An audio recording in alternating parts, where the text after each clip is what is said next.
ಇನ್ನು ಮುಂದೆ ನಿಮ್ಮ ನೆಚ್ಚಿನ ಧಾರಾವಾಹಿಗಳ ಫುಲ್ ಎಪಿಸೋಡ್ಗಳು ಸನ್ ನೆಕ್ಸ್ಟ್ ಆಪ್ನಲ್ಲಿ ಮಾತ್ರ.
ಮಂತ್ರ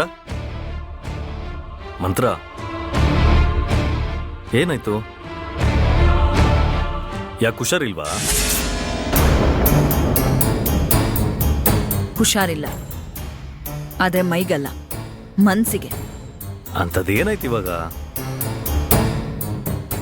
ಸರಿ, ಡಾಕ್ಟರ್ ಹತ್ರ ಹೋಗೋಣ ಬಾ. ದೇಹದ ಕಾಯಿಲೆ ಸುಲಭವಾಗಿ ವಾಸಿ ಆಗ್ಬೋದು, ಆದ್ರೆ ಇದು ಮಾನಸಿಕ ಕಾಯಿಲೆ. ಮನ್ಸಿಗೆ ಸಂಬಂಧಪಟ್ಟಿದ್ದು, ಮುಖ್ಯವಾಗಿ ಹೃದಯಕ್ಕೆ ಸಂಬಂಧಪಟ್ಟಿದ್ದು. ಏನ್ ಮಾತಾಡ್ತಿದ್ಯಾ ಮಂತ್ರ? ಆ ಥರ ಎಲ್ಲ ಮಾತಾಡ್ಬೇಡ. ನೀನು ಆ ಥರ ಮಾತಾಡಿದ್ರೆ ನನ್ಗೆ ಬೇಜಾರಾಗತ್ತೆ. ಈಗ ನಿನ್ನ ಮನ್ಸಿಗಂಥದ್ದು ಏನಾಯ್ತು ಇವಾಗ? ನನ್ನ ಮನ್ಸಿನ ನೋವಿಗೆ ನೀವೇ ಕಾರಣ ಸುಶಾಂತ್. ಮತ್ತೆ ನೀವೇ ನನ್ನ ಮುಂದೆ ನಿಂತು ಏನಾಯ್ತು ಅಂತ ಕೇಳ್ತಿದ್ದೀರಾ? ಅದೇನು ಅಂತ ಹೇಳಿ ನಾನು.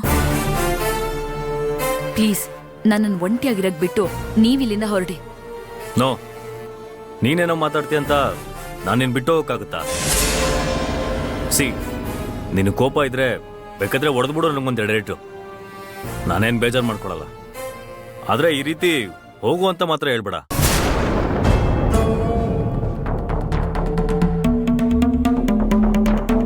Sushant please, I don't want to drag this topic anymore.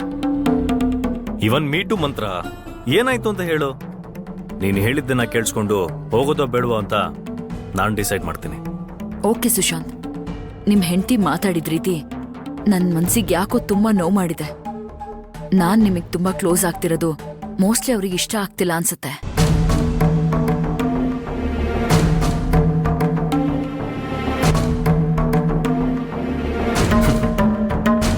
ಅಬ್ಬಾ, ಥ್ಯಾಂಕ್ ಗಾಡ್. ವಾಟ್? ನನ್ನ ಮನ್ಸಿಗೆ ನೋವಾಗಿದ್ದು ನಿಮಗೆ ಖುಷಿನಾ? ನೋ ನೋ ನೋ ನೋ, ನಾನು ಥ್ಯಾಂಕ್ ಗಾಡ್ ಅಂತ ಹೇಳಿದ್ದು ಎರಡು ವಿಷಯಕ್ಕೆ. ಮೊದಲನೇದು, ನನ್ನ ಹೆಂಡತಿ ಮೇಲೆ ನಾನು ಸುಮ್ಮನೆ ಕೋಪ ಮಾಡ್ಕೊಂಡಿಲ್ಲ ಅಂತ ನೀವು ಒಬ್ಬರಾದ್ರೂ ನಂಬೋದ್ರಲ್ಲ, ಅದಕ್ಕೆ. ಎರಡನೇದು, ನಾನು ನಿಮಗೆ, ನಿಮ್ಮ ಮನಸ್ಸಿಗೆ ಸ್ವಲ್ಪನಾದ್ರೂ ಹತ್ರ ಆಗ್ತಿದ್ದೀನಿ ಅಂತ ನಿಮ್ಮ ಬಾಯಲ್ಲಿ ನೀವೇ ಹೇಳಿದ್ರಲ್ಲ, ಅದಕ್ಕೆ. ಇಲ್ಲಿಗೆ ಪ್ರಾಣ ಸಂಕಟ ಅಂದ್ರೆ ಬೆಕ್ಕಿಗೆ ಚೆಲ್ಲಾಟ ಅಂತಾರೆ ಸುಶಾಂತ್. ಸುಮ್ನಿದ್ದೋಳ್ ಮನ್ಸ್ ಕೆಡ್ಸ್ಬೇಕು ಅಂತ ಹುಡ್ಕೊಂಡು ಇಲ್ಲಿವರೆಗೂ ಬಂದ್ರಾ? ನನ್ನ ಉದ್ದೇಶ ಅದಲ್ಲ ಮಂತ್ರ. ಸರಿ, ನೀವೇನು ಹೇಳ್ಬೇಕು ಅನ್ಕೊಂಡಿದ್ದೀರೋ ಕಂಟಿನ್ಯೂ ಮಾಡಿ. ನನಗೆ ಯಾರಾದ್ರೂ ನನ್ನ ಬಗ್ಗೆ ತಪ್ಪಾಗಿ ಮಾತಾಡಿದ್ರೆ, ಕೊಂಕ್ ಮಾತಾಡಿದ್ರೆ ಸ್ವಲ್ಪನೂ ಇಷ್ಟನೂ ಆಗಲ್ಲ, ಸಹಿಸ್ಕೊಳ್ಳೋಕ್ಕೂ ಆಗಲ್ಲ. ನನ್ನ ಮನಸ್ಸು ತುಂಬಾ ಡೆಲಿಕೇಟ್, ಅದು ಒಡೆದೋಗುತ್ತೆ. ವಾಟ್ ಈಸ್ ದಿಸ್ ಮಂತ್ರ? ನೀವೆಷ್ಟು ಬೋರ್ಡ್ ಕ್ಯಾರೆಕ್ಟರ್ ಇರೋರು. ಇಷ್ಟು ಸಣ್ಣ ವಿಷಯಕ್ಕೆ ನೀವು ಈ ಥರ ಅಪ್ಸೆಟ್ ಆಗ್ಬಿಟ್ರೆ ಹೇಗೆ ಹೇಳಿ? ಅಲ್ಲ ರೀ ಮಂತ್ರ, ನನ್ನಂತ ಕಾರ್ಗೋಲ್ ಬಂಡೆನೇ ಕರಗಿಸುವಂತ ಬುದ್ಧಿವಂತಿಕೆ ಇರೋರು ನೀವು. ನೀವೇ ಚಿಕ್ಕ ವಿಷಯಕ್ಕೆ ಅಪ್ಸೆಟ್ ಮಾಡ್ಕೊಂಡು ಕೂತ್ಕೊಂಡ್ರೆ ಹೇಗೆ ಹೇಳಿ? ಈ ನಮ್ಮಂತವ್ರ ಕತೆ ಏನು? ನಿಮ್ಗೇನಾಗಿದೆ ಸುಶಾಂತ್?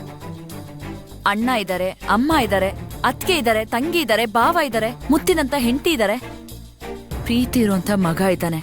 ಆದ್ರೆ ನನಗೆ ಯಾರಿದ್ದಾರೆ? ನಿಮಗೆ ನಾನಿದ್ದೀನಿ.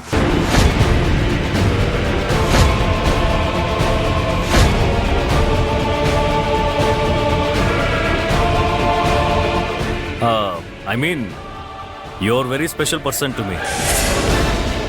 ನಿಜ ಹೇಳ ಮಂತ್ರ, ನನ್ನ ಜೀವನದ ಒಂದು ಅದ್ಭುತವಾದ ವಿಶೇಷವಾದ ವ್ಯಕ್ತಿ ನೀವು.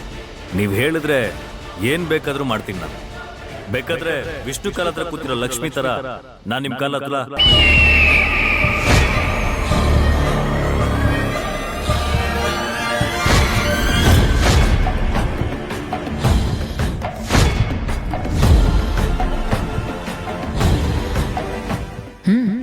ಒತ್ತಿ ಹಾಗಿದ್ರೆ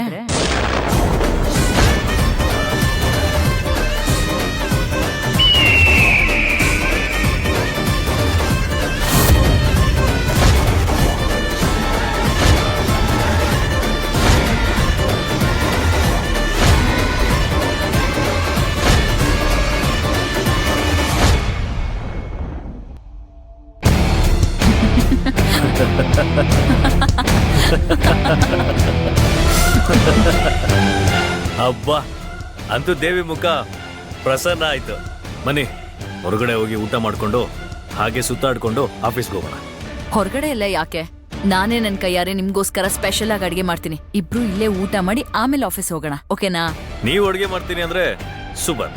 ನಾನೇನಾದ್ರೂ ಹೆಲ್ಪ್ ಮಾಡ್ಲಾ? ಬೇಡ ಸ್ವಾಮಿ, ದಯವಿಟ್ಟು ಕೂತ್ಕೊಳ್ಳಿ, ನಾನು ಹೋಗಿ ಅಡ್ಗೆ ಮಾಡ್ತೀನಿ. ಓಕೆ.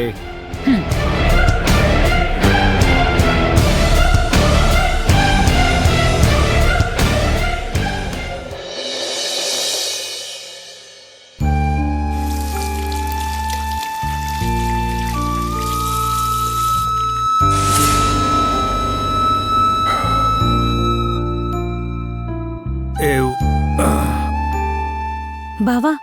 ಶಾಂತಿ, ಹಾ, ಇವತ್ ಸುಶಾಂತ್ಗೆ ಊಟ ಬೇಡ ಅಂತ ನೀನ್ ನನಗೂ ಊಟ ಕಳಿಸ್ಲಿಲ್ಲ ಅಲ್ವಾ? ಅದು ಬಾವಾ, ದಟ್ಸ್ ಓಕೆ. ನನಗೂ ಒಂದು ಚೇಂಜ್ ಬೇಕಾಗಿತ್ತು. ಯಾಕೋ ಇವತ್ತು ಆಫೀಸಲ್ಲಿ ಹೇಳ್ಕೊಳಕ್ಕಾಗದೇ ಇರೋಷ್ಟು ವಿಚಿತ್ರವಾದ